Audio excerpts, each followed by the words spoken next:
ബോറിബന്ദർ വരെയുള്ള 34 കിലോമീറ്ററാണ് ആദ്യത്തെ തീവണ്ടി ഓടിയത്. അന്ന് സ്കൂളൊക്കെ അവധി കൊടുത്തു. സ്കൂളിൽ മാത്രമല്ല, എല്ലാ സ്ഥാപനത്തിനും ബോംബെയിൽ അവധി കൊടുത്തു. ആളുകൾ മുഴുവൻ ഈ വണ്ടി കാണാൻ വന്നു. പല ഈ തീരെ വണ്ടി കാണാത്ത ആളുകളാണ്. ചിലത് ഭൂതമാണെന്നൊക്കെ വിചാരിച്ചു.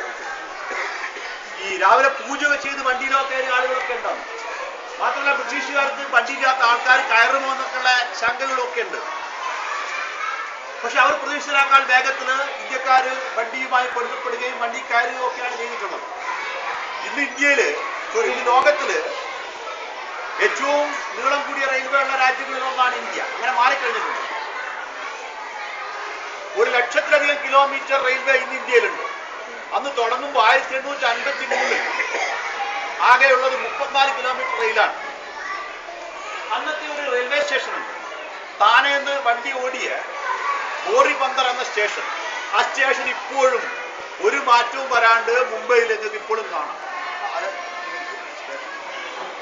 ഇതാണ് ആ സ്റ്റേഷൻ. ഇതിപ്പോഴും മുംബൈ പോയാൽ ഇപ്പോഴും ഈ സ്റ്റേഷൻ കാണാം. അന്ന് ബോറിബന്ദർ ആയിരുന്നു.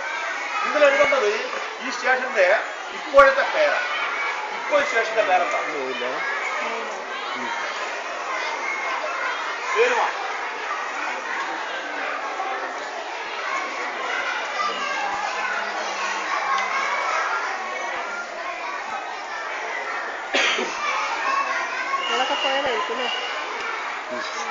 ഞങ്ങള് പോയ സ്ഥലമുണ്ട്.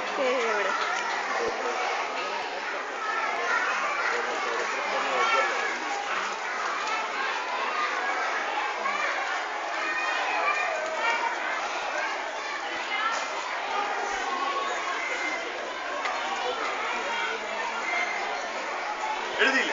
പെണ്ണുനാട് അത്രയും സമയം മതി. എഴുതിയല്ലോ അല്ലേ? മുഴുവൻ എഴുതിയിട്ടില്ല.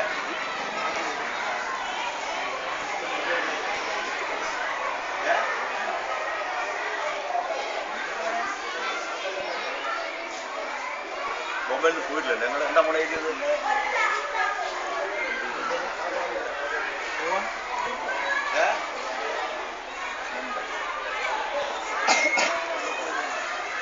വിക്ടോറിയ.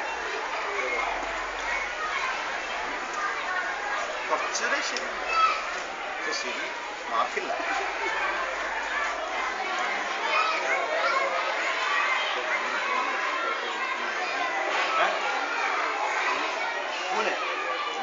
ബോംബെ എന്ന് പറയാൻ കിട്ടില്ല. അതൊന്നുമില്ല. ആരെ കൊല്ലല്ലേ? ആർക്കും ശരിയായില്ല. എന്റെ ഉത്തരവുണ്ടെങ്കിൽ പറയാം. അപ്പൊ ആദ്യമായിട്ട് ഒരു ചോദ്യം ഓഡിയൻസിന് കൊടുക്കാം.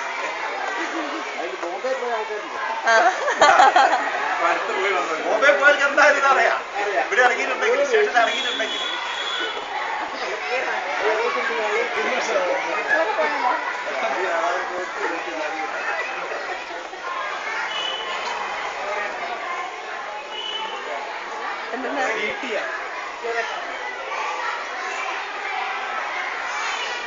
ശരിയുടെ വളരെ അടുത്താണ്. ശരിയുടെ വളരെ അടുത്താണ്. പക്ഷെ ശരിയല്ല.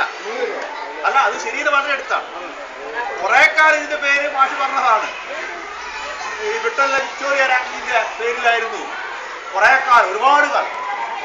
ബോംബെ വീട്ടിൽ നിന്ന് ഇറങ്ങി ബോംബെ വിക്ടോറിയ ടെർമിനസ്. പക്ഷെ പിന്നീട് അതിന്റെ പേര് മാറ്റിയിട്ടുണ്ട്. അപ്പൊ അതല്ല, അതാണ് ബോംബെ CST ആണ്. Chhatrapati Shivaji airport Bombay CST, Mumbai CST അവിടെ നമ്മൾ ഇറങ്ങി.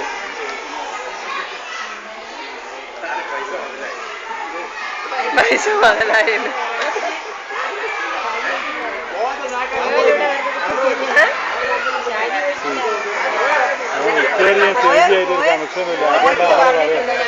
ഒന്നാം സ്വാതന്ത്ര്യസമരത്തിലേക്ക് എത്തുകയാണ്.